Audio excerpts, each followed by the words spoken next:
Morning Passion. This is Desiree coming at you with Passion Live at 7:45. I hope y'all are having a great morning. So last night we talked a little bit about, we had tribes, and we talked about Matt's Passion Live at 7:45 from last week. And he kind of, his Passion Live kind of inspired mine. So, this is totally fitting.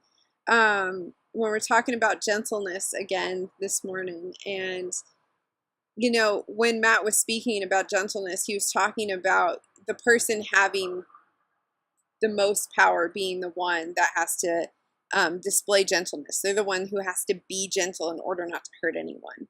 And it got me thinking about just some things in the Bible. In the Bible it says that the power of life and death are in the tongue. And so I'm like, dang, that's a lot of power. You know what I mean? And so going along with what Matt said, we have to display so much gentleness in the words that we say and the things that we convey, not just in person, but online and through Snapchat and through all of these different avenues that we have to communicate with each other in group chats, all of that, So in Matthew 12:34-37, and it's a little chunk of verses, so just bear with me a little bit. It says, "You have minds like a viper. How do you suppose what you say is worth anything when you are so foul-minded? It's your heart, not the dictionary, that gives meaning to your words.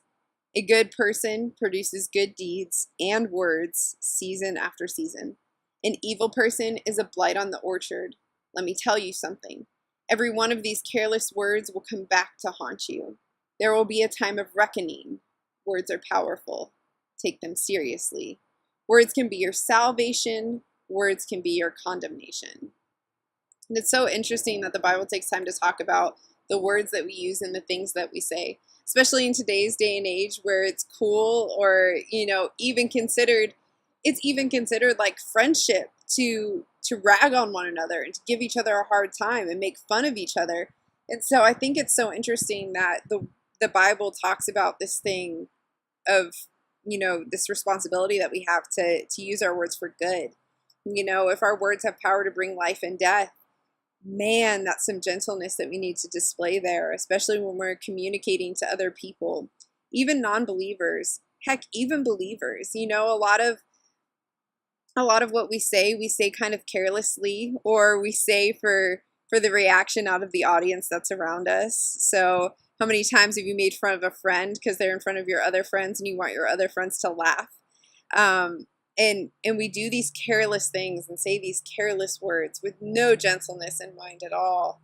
And we just rag on one another and we pretend like it's totally okay and it's totally fine. But the word of God is saying that our words can be our salvation or our condemnation. And so I just want to take a moment this morning and evaluate. Have your words brought life to people recently? Like, have they been gentle? Have they been kind? Have they conveyed the gentleness of Christ to the people around you, to the audiences around you who are watching you?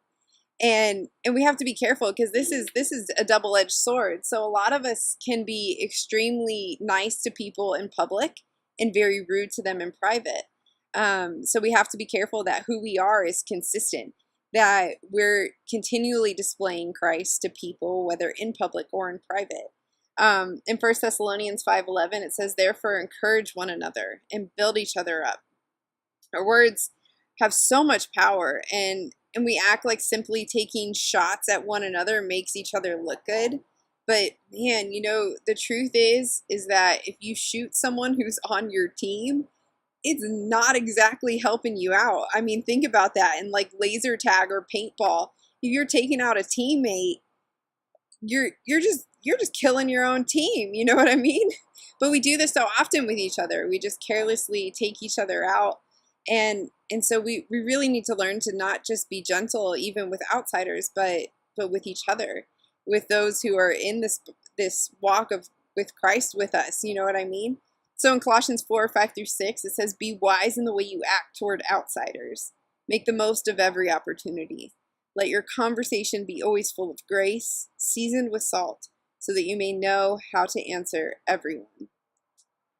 It's crazy that, you know, we have to be careful the way we react to people, and those reactions help us react to everyone around us. So this morning, I just wanted to challenge you guys in this area of speech and the words that we use and the things that we say and the way that we communicate with people. Just have gentleness today in the way that you communicate with others. See if that doesn't bring a little more life to your relationships and your friendships, rather than putting a damper on them. See what you can do to bring a new level of gentleness and life to those around you this morning, or today, even this week. So that's it. That's all I got for you this morning, Passion. I hope you all have a great day, and we will see you next Wednesday. Bye.